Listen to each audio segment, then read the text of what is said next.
Hi, joining me on Off the Record today are two very interesting and lovely ladies, Sreemathi Ramnath, who is the founder and the principal consultant of Imabessa, a company that does corporate cross-cultural training, and Sunita Nichani, who is the head of cross-cultural training at the Alliance Française, and she's also an independent cross-cultural trainer. Great to have you both with us. I was wondering whether we can start talking about why you're here, which is the fact that they are representing CTAR, which is a think tank for professionals who work across borders. It's a pity that we don't have Guillaume with us, because Guillaume is another one of the directors.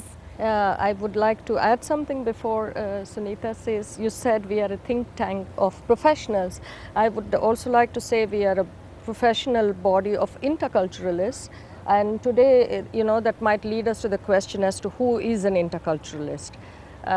We will talk about that later, but I would like to say virtually anybody who is working in a culturally not familiar context will be a good candidate to be a part of the learning that this body is offering. She is such a persuasive recruiter, Sreemathi. She's already telling you what it takes to become a member, but let's talk about Guillaume. Yeah. So yes, Guillaume is the current president of CTAR India, as he was here just a few days ago, and that's when we met. But actually we are the current board of CTAR has about 6 directors, and we are a fabulous microcosm of the kind of work we choose to do, because we have on the board Guillaume Gevray, who's French but who's the president of CTAR India. We have Sreemathi Ramnath, who's the past president and who spans 2 cultures, Indian and German, myself French and Indian, and then we have Lakshmi Kumar, who runs a school in Pune, who has expertise in the Indian culture and the Swedish culture, and then we have Melanie, who's our treasurer, who's Swiss and is based in India. And then we have Mala Malkani out of Mumbai, who has fabulous experience from Singapore and India. So here we are, all mix of encompassing, people. really. Yes. Yes. I was thinking, before we talk about CTAR, which is a conference that's going to take place next week on the 22nd and 23rd, I was wondering if we could talk a little bit about your professional backgrounds and your education and what you do, sort of set the tone, as it were. Yeah. As you mentioned, I started my career at the Alliance Française of Madras, where I was a language trainer, and I got sent to do language training in corporates, teaching the senior management and mid-level management, and sometimes just teams that would go for knowledge transfers to France and elsewhere. The interesting bit was, as I trained people, I realized that they could pick up the language, the mechanics of a language, and even though they spoke fluently, there were many misunderstandings, gaps in communication, and a lot of,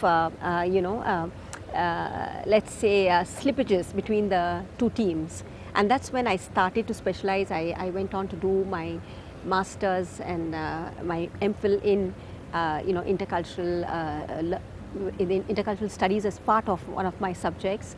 And that's when, at the same time, synergistically, there was an American company looking for people who could train people coming to India, because India was opening up and opening up to multinationals, to people of other cultures coming in, and that's how this whole piece has started for me. It's a fabulous adventure.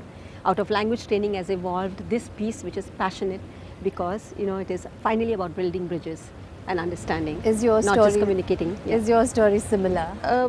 Yes, and a little bit different, because my involvement or relationship with the field of communication began almost even before I was born, because I was born in a family of writers. My father, grandfather, they made a living out of writing books. So communication, languages were not mere vehicles of getting things done, but they were beyond that. And also, during the composite state of Madras presidency, there was no Andhra Pradesh and there was no Tamil Nadu.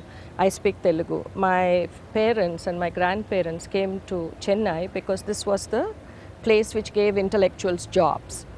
So the theme of being integrated, identity, communication challenges were already there somehow in the subconscious. Then I moved on to, like Sunita did with French, I learned German. And I must say I owe a lot of my facilitation skills to the wonderful training that the Goethe Institute gave me.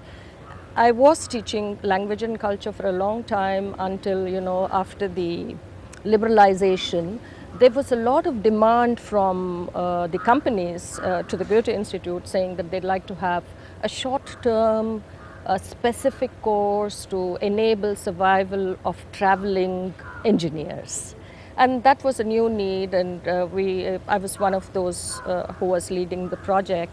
And I also later on happened to have been a co-author of a book which was printed by the Munich, the central administration of the Goethe Institute.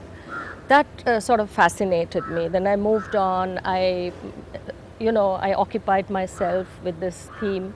I got licensed with some of the behavioral training tools like the International Team Trust Indicator, International Profiler.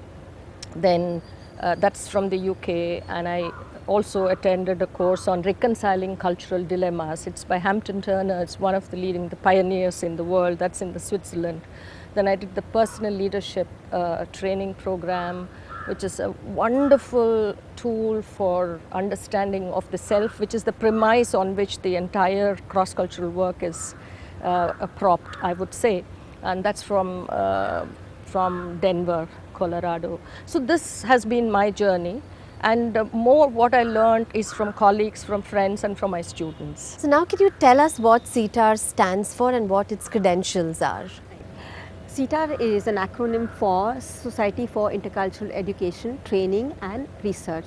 So this is a kind of an umbrella apex body that brings together people from these fields, training, education and research.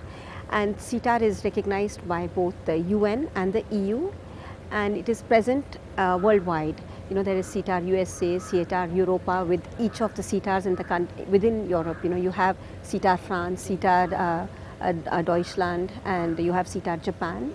However, CTAR India is very young.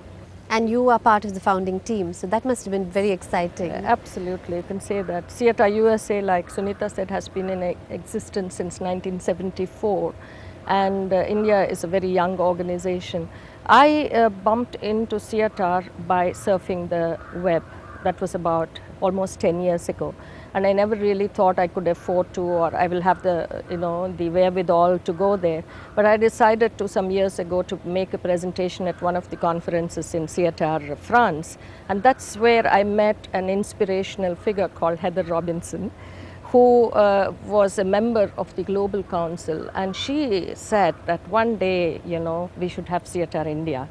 And even while I was thinking it was almost like karma. She got posted to India because, or she moved residence to India, and she inspired, like she did to me, another 4 or 5 people in Bangalore, and she called me and we met in her residence, and we had our initial concept discussion at her dining table. And the first conference was born, and then CTAR was born, and it's a beginning that we will never forget because it was high drama.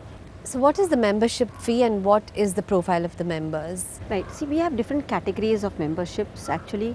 We have, to keep it affordable, we have student memberships, which is hardly cost you 500 rupees if it's a student to become a member of CTAR India. Which I would say is nothing for the amount of learning that we make available for the people who are entering the field or who have been in the field for a while. Sunita?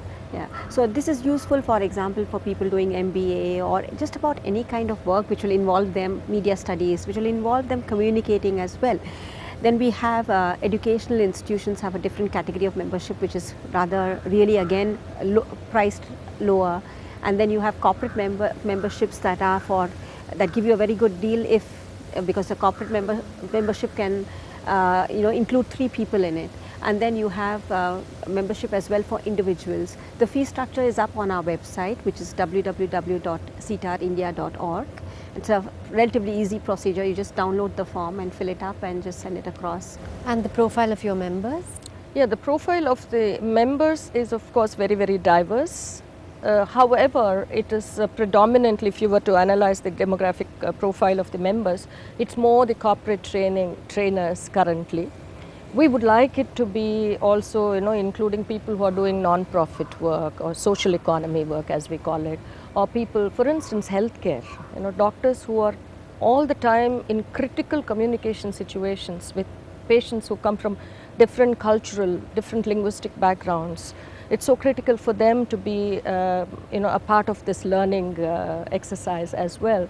So typically, we do have people from various, for instance, musicians, artists, who Journalists collaborate. also, you were saying. Yes, journalists. For instance, journalism, can you even understand how people can go through a course of journalism without understanding how people from different cultural backgrounds communicate?